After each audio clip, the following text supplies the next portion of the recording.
Salut, bienvenue sur ma chaîne. Moi, c'est Mister P, Dr P. Ici, je te parle de foi chrétienne, investissement, business, santé et très bientôt de littérature aussi. Je suis sur la dernière vidéo de ma série sur l'épargne. Si c'est ta première fois, n'oublie pas de t'abonner, de liker et de partager. Let's go! Alors, si tu n'as pas encore suivi les précédentes vidéos sur cette série de l'épargne, je te suggère de regarder sur ma chaîne. Tu verras les 3 vidéos que j'ai faites sur l'épargne. Pourquoi l'épargne? Parce que l'épargne, c'est important pour construire sa richesse. L'épargne, c'est important pour réaliser ses projets. Alors, qu'est-ce que je veux te parler aujourd'hui? Après t'avoir donné les 3 précédentes astuces, j'aborde ma toute dernière astuce pour l'épargne. Je tiens à rappeler que moi-même, j'ai dû apprendre de la façon, de la dure des façons. En fait, c'est par des difficultés financières que j'ai rencontrées que je me suis dit, il est vraiment temps pour moi de prendre contrôle total sur mes finances. Aujourd'hui, donc, je vais aborder avec toi cette astuce que je trouve très importante. La dernière fois, je te disais d'augmenter ton revenu.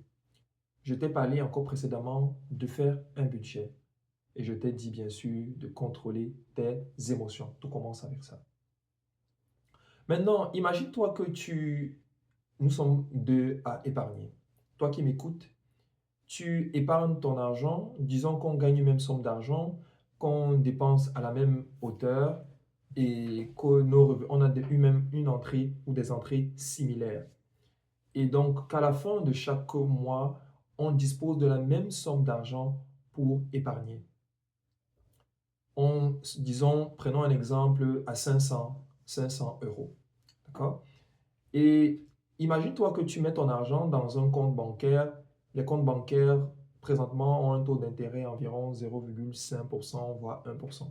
Ça dépasse rarement cela, très rarement, pour les banques classiques.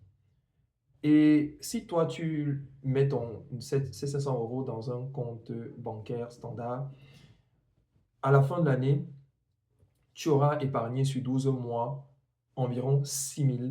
Maintenant, si on fait un taux d'intérêt à 1%, tu auras fait 6 060 euros. Je peux me tromper, mais je pense que tu auras fait à peu près cela. Alors, moi, je prendrais ces mêmes 500 euros chaque mois et j'investirais ces 500 euros dans peut-être la bourse. En tout cas, je vais mettre cet argent dans un compte d'investissement et je vais même aller plus loin en mettant cela dans un compte d'épargne libre d'impôt. J'en parlerai dans une de mes vidéos. Et cela me donnera un taux d'intérêt à environ 8 voire 12% l'année. Ça voudrait dire que si je prends en moyenne 10%, ça veut dire que ces mêmes 6 000 euros, j'aurais fait 600 euros de plus. Je peux me tromper, hein? Je fais mes calculs, je peux me tromper. Donc, à 10%, je, je me retrouve en train de faire 600 euros et toi, tu te retrouves en train de faire 60 euros. Je pense que la différence, elle est nette. Donc, et autre chose, si je te parle maintenant des intérêts composés, là, je suis sûr que tu as déjà entendu parler des intérêts composés. Mais les intérêts composés, en fait, c'est quoi? C'est que lorsque je gagne cet argent, ces 600 euros que je considère comme un excédent chaque année, au lieu d'utiliser cet argent pour remettre dans les dépenses, je réinvestis cet argent. Ce qui fait que l'année qui va suivre, je vais faire encore environ 10% des 6 600. Ça va me faire environ 660 que je vais gagner et je continue à le faire. Et ces intérêts qui, lorsqu'on les additionne au fil du temps, on appelle ça des intérêts composés. En fait, ça, au fil, après de longues années, ça a un effet multiplicateur. Donc, qu'est-ce que je veux partager avec toi pour ma dernière astuce? Au lieu de mettre ton ton épargne, cet argent que tu as durement gagné dans un compte bancaire qui ne va pas te produire, qui ne va presque rien produire, je te suggère, ça c'est mon avis, je tiens encore à dire présentement, je ne suis pas conseiller financier. Donc je partage avec toi juste euh, mon vécu, juste mon avis basé sur mon expérience. OK? Donc, je reviens encore en disant, c'est donc à toi de faire le choix. Est-ce que tu décideras de mettre ton argent dans un compte d'épargne lambda, dans une banque standard, ou tu décideras d'utiliser cet argent pour mettre dans un compte d'investissement? Cela va te rapporter encore plus. OK? Comme je dis souvent, l'importance n'est pas ce qu'on gagne, mais l'important c'est ce qu'on garde.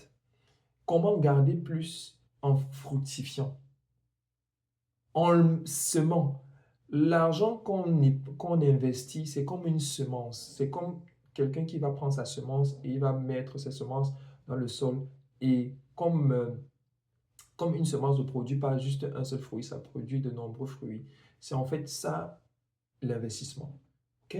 Donc, cette vidéo, elle est très courte. Je n'avais pas beaucoup de choses à dire. C'est vrai qu'on peut encore tirer ça de long en large. Je pourrais en fait encore mentionner que avant, bien avant d'avoir son argent dans un compte d'investissement, il est important d'avoir un fonds d'urgence. C'est très important. Je ne devrais pas oublier cela. Parce que tu ne devrais pas prendre tout l'argent que tu as et mettre tout ça dans des investissements. Dans ce cas, si tu as une urgence, l'enfant est malade ou je ne sais pas, tu as perdu un proche, peu importe, nomme-le. Comment faire donc? Tu vas être obligé de vendre, et ça peut prendre du temps pour vendre tes actions ou bien selon quoi tu as investi. Donc, mon conseil, c'est garde au moins une somme d'argent, même si c'est une toute petite somme d'argent.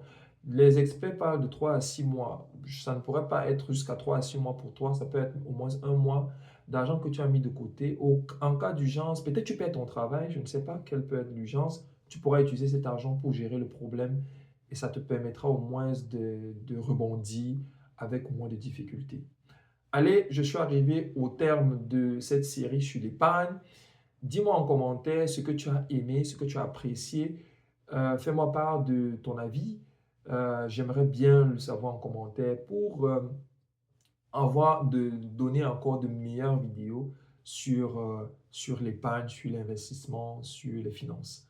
Merci beaucoup. N'oublie pas encore, si tu ne l'as pas fait, abonne-toi, like, partage avec tes proches et grandissons ensemble. God bless. Let's go!